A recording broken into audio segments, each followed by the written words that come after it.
सुक्खू सरकार पर राज्यसभा चुनाव के बाद अचानक से संकट मंडरा रहा है। राज्यसभा चुनाव हारने के बाद सुक्खू सरकार जो है संकट में आती हुई नजर आ रही है। बीजेपी जो है वो कर रही है बजट पर मत विभाजन की मांग।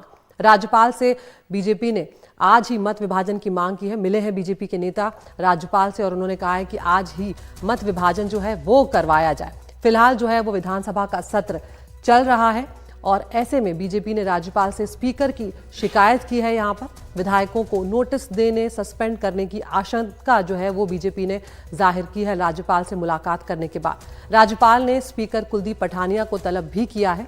कल असल में हुआ ये है कि 6 कांग्रेस के विधायकों ने बीजेपी के पक्ष में वोट दे दिया है। बागी 6 विधायक वोटिंग के बाद पंचकुला पहुंच गए और उसके बाद बागी विधायक अब हिमाचल लौट रहे हैं। स्पीकर राज्यपाल के फैसले पर अब सबकी निगाहें जो हैं वो टिकी हुई हैं कि आगे राज्यपाल किस तरह का फैसला जो है वो ले सकते हैं। तो सबसे बड़ा सवाल यहाँ पर यह है कि क्या बजट पास करने में सफल होगी सुक्खू सरकार, क्योंकि अब यहाँ पर खबरें ये भी आ रही हैं कि ये सब होने के बाद कल जिस तरह से कांग्रेस के विधायकों ने किया है, 6 विधायकों ने, उसके बाद कांग्रेस अलर्ट पर आ गई है।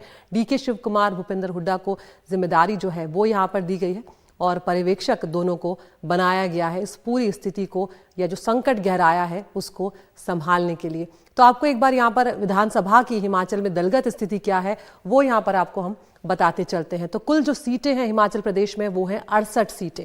उसमें अगर हम कांग्रेस की बात करें तो कांग्रेस के पास है 40 सीटें, बीजेपी के पास है 25 सीटें और निर्दलीय जो है वो 3 है और निर्दलीय जो है वो बीजेपी के साथ है। यहाँ पर ये भी साफ आपको कर दें और जो बहुमत का आंकड़ा है वो 35 है। तो ये स्थिति अब तक की नजर आ रही है। लेकिन हुआ क्या है, किसे कितने वोट मिले हैं राजस्थान राज्यसभा के चुनाव में वो आपको बताते हैं जिससे कि स्थिति साफ हो जाएगी।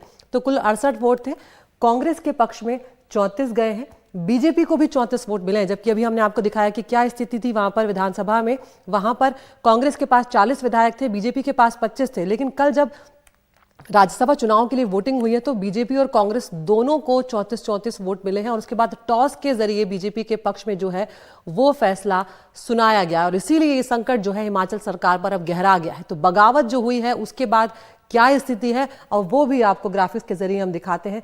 कांग्रेस 34, बीजेपी 25, कांग्रेस के 6 जो है वो क्रॉस वोटिंग कर चुके हैं बीजेपी के पक्ष में। अगर माने 3 निर्दलीय जो है वो भी आ जाते हैं तो बीजेपी के पाले में अगर 6 विधायक जो हैं वो चले गए हैं तो ऐसे में बीजेपी की अगर आप संख्या की बात करें तो 25 विधायक, 6 कांग्रेस के और 3 मिला के बीजेपी 34 तक यहाँ पर पहुंच जा रही है। और ऐसे में बहुमत का आंकड़ा अगर 35 तक है तब स्थिति कांग्रेस के लिए बेहद खराब होने वाली है और यहीं पर कांग्रेस को फायर फाइटिंग करनी पड़ेगी, वरना शायद सरकार भी यहाँ पर गिर सकती है, क्योंकि मत विभाजन की मांग जो है वो बीजेपी ने कर दी है।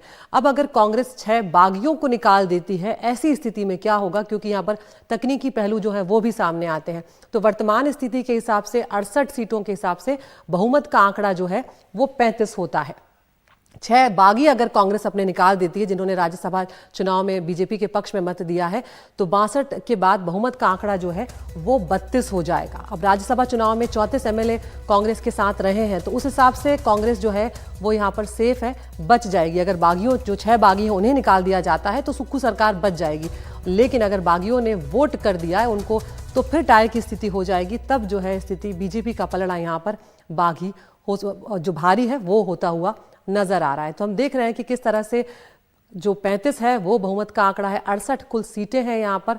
और जो कल स्थिति पैदा हुई है राज्यसभा चुनाव में बीजेपी ने जिस तरह से अपने पक्ष में किया है कांग्रेसियों को, कुछ विधायकों को, तो उसके बाद बीजेपी की स्थिति यहाँ पर बेहद मजबूत नजर आ रही है। अब अगर कांग्रेस 6 बागियों को निकाल देती है तब क्या होगा, उसके बाद की स्थिति देखना होगा। और इसीलिए सबसे बड़ी नजर जो है वो इस वक्त बनी हुई है राज्यपाल के फैसले पर कि वो क्या कुछ करते हैं।